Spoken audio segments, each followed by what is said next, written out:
ప్రేమ సంఖ్యలు తెలుసు కానీ ఈ పూల సంకేతాలేంటి మేడం? ఒకటి రంగు, రెండోది రుచి, మూడోది చిక్కదనం. టోటల్ గా రంగు, రుచి, చిక్కదనం. ఓ, మంచి కాఫీ లాంటి ప్రేమ కథ అన్నమాట మీది. మీకేది నచ్చితే అది అనుకోండి. మంచి కాఫీ అనుకుంటారో, తెలుగింటి భోజనం అనుకుంటారో అది మీ ఇష్టం. మీ ప్రేమ 3 గులాబీలు 6 జిలేబీలు కావాలని కోరుకుంటున్నాను. అదే మేడం, 3 పువ్వులు 6 కాయలు అంటారు కదా, అలా చెప్పాను. ఓ, థ్యాంక్ యూ. నిలబడ్డారేంటి మేడం? కూర్చోండి, స్టేషన్ మొత్తం మనదే. కూర్చోండి.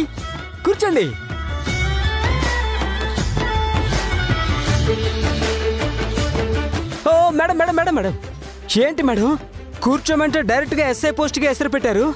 మరి అంత మనదే అన్నారు. అంటే ఒక్క సీటు తప్ప ఇక్కడ 3 సీట్లు మనయే. రండి కూర్చోండి. రండి మేడం, కూర్చోండి.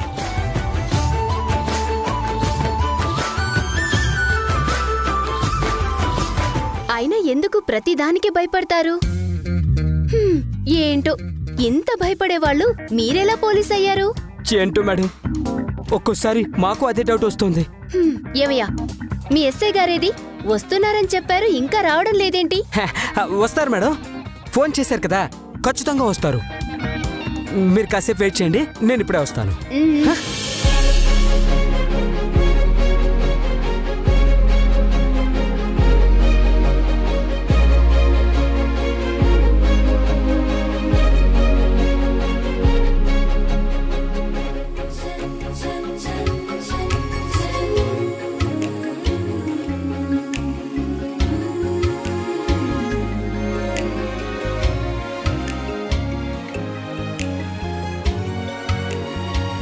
రాజ్ గారు, చాలా టైం అయిందే, సార్ ఇంకా రాలేదు.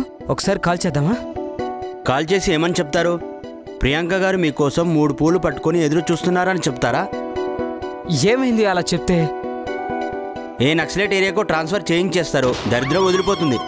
అదెందుకులే, అది కాదు పాపం మేడం. లైట్ తీసుకోండి మాధవ్ గారు, ఏదైతే అది అవుతుంది.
Hi sir. ఏంటి? మీకోసమే వచ్చాను సార్. ఎందుకు? అది మీకో విషయం చెప్పాలి.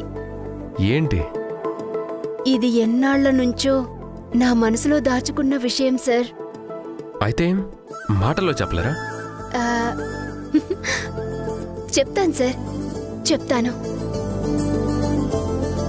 సరే, ఏం చెప్పాలనుకుంటున్నారు?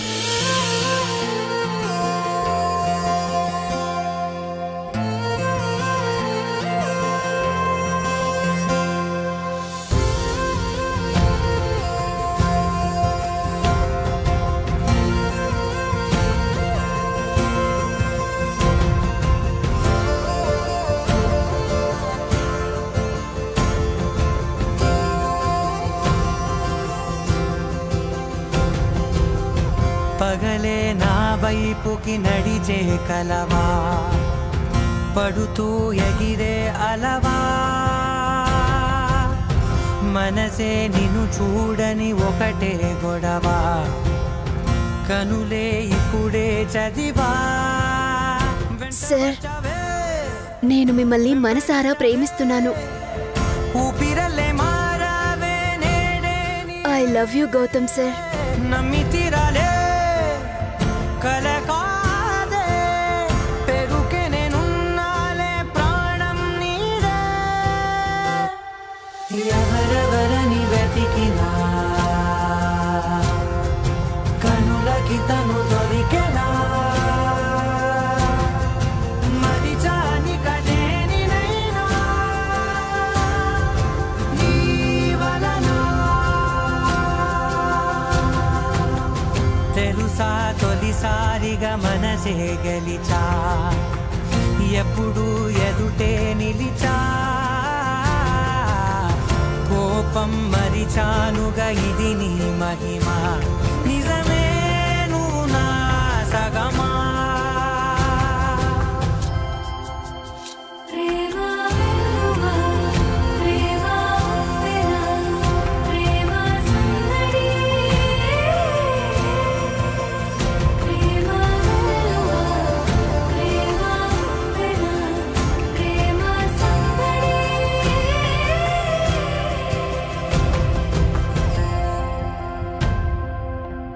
I love you two.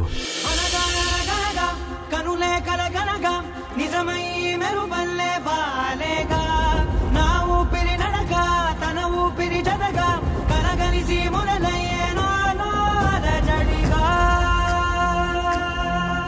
అరిరే అరిరే మనసే అదిరే నీ వల్ల నాలో నయ్యల్లరే ఎవరే ఎవరే కుదురే చదిరే తొలిసారి తనువంత ఓ జాతరే ఆరాటము మోమాటము జతగా కలిగే నాకెందుకో అలవాటులో పొరపాటుగా నన్ను నేను దాచున్నానెందుకో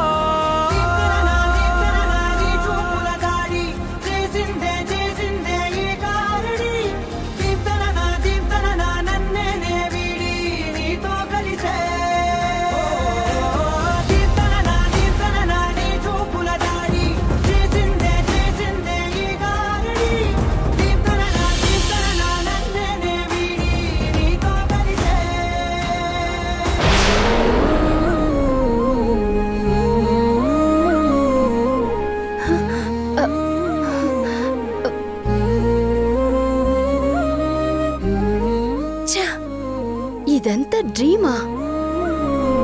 గౌతమ్ గారు ఇంకా రాలేదేంటి?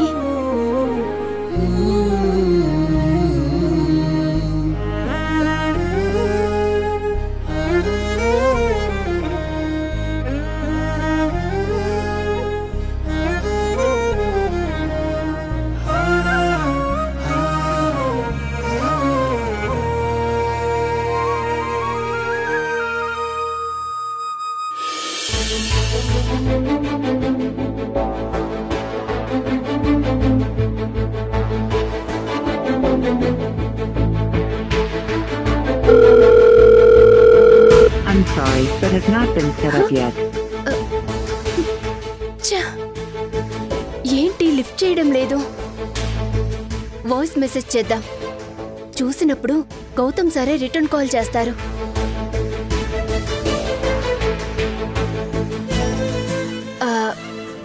హాయ్ సార్, నేను ప్రియాంకని. నేను మీకోసం స్టేషన్లో వెయిట్ చేస్తున్నాను. త్వరగా వస్తారు కదూ?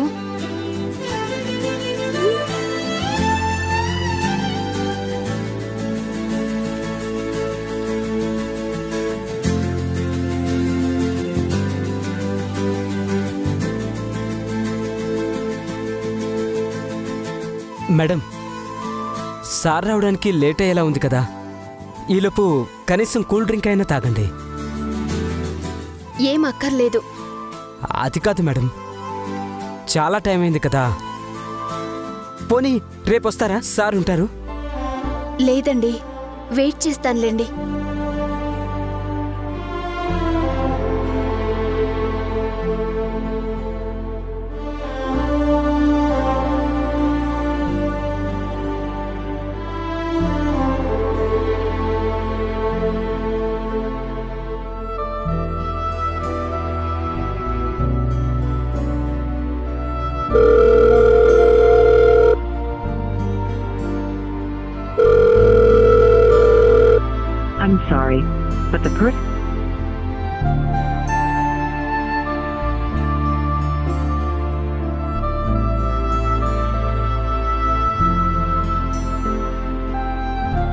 మేడం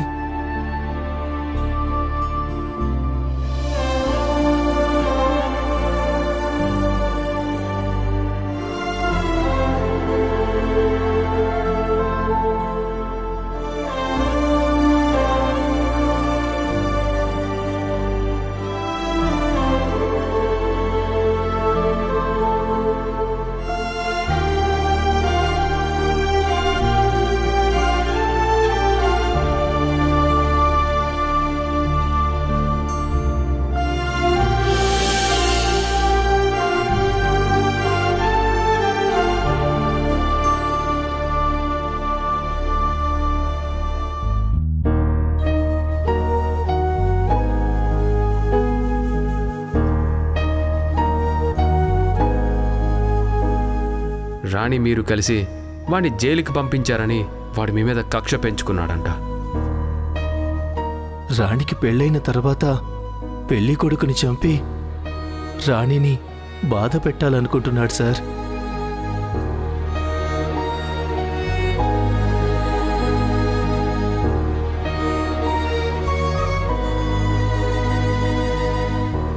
ఏంటి ఝాన్సీ గారు అలా ఉన్నారు? పెళ్లి జరిపించి శ్రీధర్ లైఫ్ని రిస్క్లో పెట్టానేమో అనిపిస్తుంది గౌతమ్ గారు. అదేంటి? ఆ టామ్ అభం శుభం తెలియని రాణి జీవితాన్ని నాశనం చేసిందే కాకుండా శ్రీధర్ని చంపాలనుకుంటున్నాడు. ఆ రాక్షసానందమేంటో నాకు అర్థం కావట్లేదు. పొరపాటున జరగరాందేదైనా జరిగితే చేతులారా రాణి జీవితాన్ని నాశనం చేసిందాన్ని అవుతాను. ఝాన్సీ గారు, మీరు వాళ్ళిద్దరి పెళ్లి చేసి వాళ్ళ సంతోషానికి కారణం అయ్యారు. మీరేనా అసలు ఇలా మాట్లాడుతుంది? సమస్యకు ఒక పరిష్కారం వెతకాల్సింది పోయి టామ్ గాడు ఏదో చేస్తాడని భయపడుతున్నారా? వెరీ సాడ్ ఝాన్సీ గారు. ఐ థింక్ నేను మీలో స్టార్టింగ్లో చూసిన ఫైర్ కొంచెం మిస్ అయినట్లు అనిపిస్తుంది. లేదు, ఆ కళ్ళల్లో ఆ ఫైర్ అలానే ఉంది. గౌతమ్ గారు, నేను సీరియస్గా మాట్లాడుతున్నాను. ఝాన్సీ గారు, నేను కూడా సీరియస్గానే తీసుకుంటున్నాను. మీరు చెప్పింది చిన్న విషయమేమి కాదు. అయినా ప్రమాదం అంటూ వస్తే నేనున్నాను కదా. మీరు అనుకున్నట్టు ఏమీ జరగదు. ఈరోజు జరిగిన ఇన్సిడెంట్ మనల్ని జాగ్రత్త పడమని ఆ దేవుడిచ్చిన ఒక హింట్. అలానే జాగ్రత్తగా ఉందాం. మనం ఎంత జాగ్రత్తగా ఉన్నా ఎట్నుంచి ఆపదొస్తుందో చెప్పలేం కదా. మీరన్నట్టు టామ్ గాడు క్రిమినల్ బుద్ధి చూపిస్తే మనం వాడి ఆట కట్టించే లాయర్ కమ్ పోలీస్ బుద్ధి చూపిద్దాం. మీరు న్యాయం, నేను చట్టం, కలిసి ఒక్కటే దెబ్బ ఆ టామ్ గాడికి టామ్ అండ్ జెర్రీ చూపించొచ్చు. ఈరోజు నేను ఇక్కడే ఉంటాను. ఎవడొస్తాడో చూస్తాను. ఈ రోజు ఉంటారు సార్, మరి రోజు ఉండాలంటే కష్టం కదా. అందుకే శ్రీధర్కి ప్రొటెక్షన్గా 2 కానిస్టేబుల్స్ని అరేంజ్ చేశాను. వాళ్ళు మఫ్టీలో ఉంటారు. ఆ విషయం ఎవ్వరికీ చెప్పొద్దని నేను ఆల్రెడీ శ్రీధర్కి కూడా చెప్పాను. అవునా? ఇదంతా ఎప్పుడు మాట్లాడారు? యునో, ఆమె పోలీస్ ఆఫీసర్ అండి. ఇలాంటి విషయాల్లో మా జాగ్రత్తలు మాకుంటాయి కదా. అయినా మీరేదో ఆలోచించుకొని మనసు పాడు చేసుకోవద్దు. ఈ గౌతమ్ గురించి ఆలోచిస్తూ ధైర్యంగా ఉండండి. అలాగే సార్. నేను రాణిని రెడీ చేయాలి.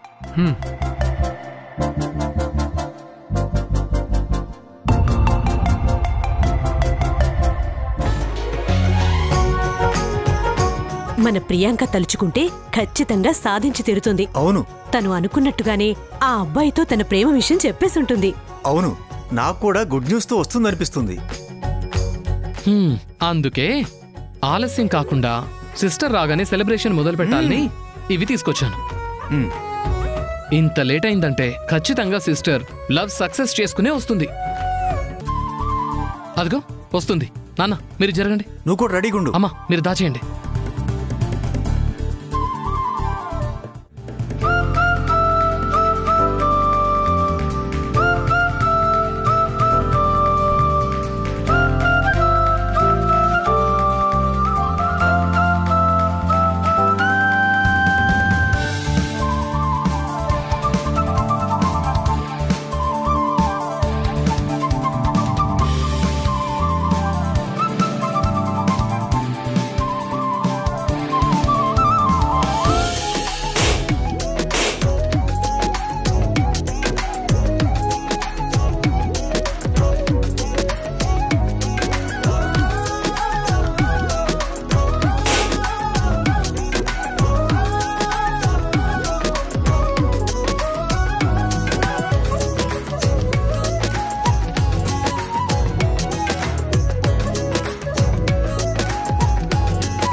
ప్రియాంక ఎలా ఉంది మన celebration?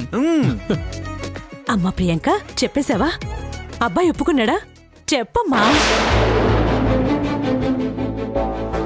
My dear lovely daughter, ఇంకా నీ ప్రేమకి రెక్కలు వచ్చినట్టే కదా. I'm so happy for you. What sister, నీ లవ్ సక్సెస్ కదా. నాకు తెలిసి నీ టాలెంట్ చూసావా.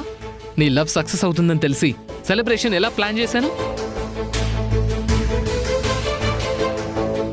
ఏం సిస్టర్ మాట్లాడడం లేదు? Congratulations, let's party. ఆపుతావా? ఏంటమ్మా ఏమైంది? నేను ఎవరికి ఏమీ చెప్పలేదు, ఎవరికి ప్రపోజ్ చేయలేదు.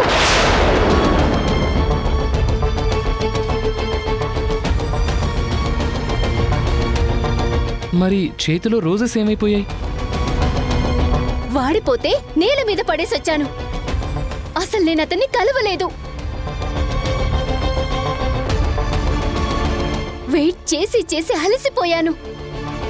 తనెంతటికి రాకపోయేసరికి విసుగొచ్చి వచ్చేశాను. రానప్పుడు అంతసేపు వెయిట్ చేయడం ఎందుకమ్మా? మా ప్లీజ్, పదే పదే ప్రశ్నలు అడిగి నన్ను టార్చర్ చేయకండి. ఇప్పుడు మేమేం చేశామమ్మా? అమ్మా ప్లీజ్ అమ్మా, మాట్లాడొద్దంటున్నానా?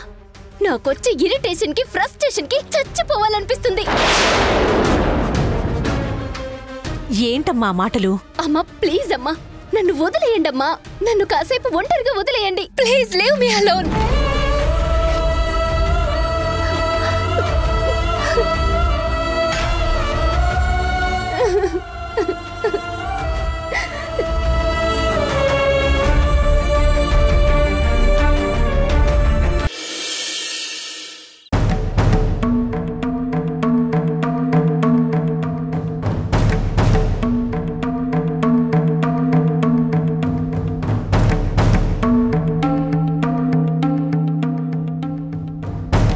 నీకు కూడా నేను ఇంట్లో ఉండడం ఇష్టం లేదు కదా. చంద్రమోహన్ అంటే మనసులో మాటని బయటికి చెప్పేశాడు. నువ్వు చాలా లోతు మనిషివి కదా, వెంటనే బయటపడవు. చెప్పు. ఏంటి మృణాల్ని, ఎందుకు ఇలా మాట్లాడుతున్నావు? నువ్వు జీవితాంతం ఇక్కడే ఉండు, అది నా మాటగా చెప్తున్నాను. చాలా కావాలంటే నీ గురించి నాన్నతో నేను మాట్లాడతాను. ఏయ్, నువ్వేంటి నాన్నతో నా గురించి మాట్లాడేది? నాకు ఎవరి సిఫార్సు అక్కర్లేదు. ఈ మృణాల్నియే అందరికీ సిఫార్సు. నేను ఇంట్లో ఉంటున్నది ఎందుకో తెలుసా? కేవలం డాడ్కి నా ప్రాముఖ్యత తెలియడం కోసం. ఆడవాళ్ళు ఇంట్లో వంటగదికే పరిమితం అనుకుంటున్న డాడ్కి ఎలాగైనా వంటగదికే పరిమితం కాదు, ఆడవాళ్ళు మగవాళ్లతో సమానమే. మగవాళ్ళు చేసే ఏ పనైనా సరే ఆడవాళ్లు కూడా చేయగలరు అని డాడ్కి తెలిసేలా చేయడమే నా ఉద్దేశం.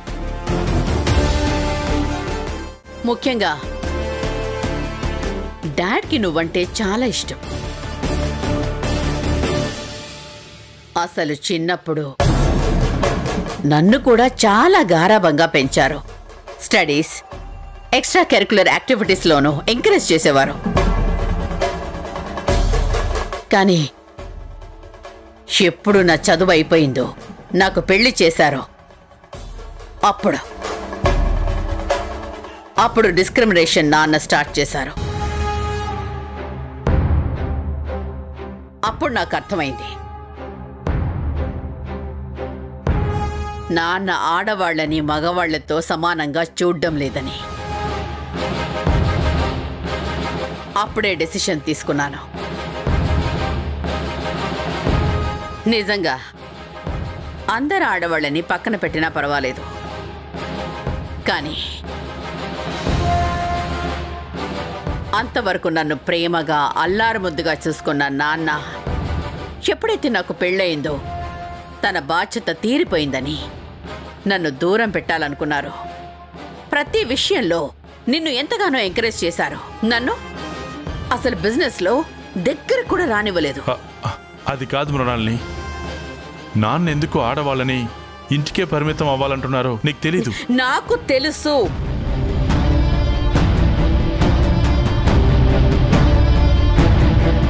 అసలు మనమంతా పిల్లలుగా ఉన్నప్పుడు నాన్న వాళ్ళ అక్క ఒక ఆవిడ ఉండేది. పేరు భ్రమరాంబ. ఫస్ట్లో ఆవిడే బిజినెస్ అంతా చూసుకునేది. అప్పట్లోనే ఆవిడ ఫారెన్కి వెళ్ళింది. మొత్తం నగలు ఆస్తులు అంతా ఇన్వెస్ట్మెంట్ పెట్టి బిజినెస్ చేసింది. కానీ ఆవిడ ఏదో అతి తెలివి ఉపయోగించడం వల్ల బిజినెస్ అంతా లాస్ అయిపోయింది. మన కుటుంబం మొత్తం రోడ్డు మీదకి వచ్చేసింది. అప్పుడు రోడ్డు మీదకొచ్చిన ఫ్యామిలీని నాన్న ఒంటరి మనిషిగా నిలబడి ఒక్కొక్క ఇటుక పేర్చుకుంటూ వచ్చారు.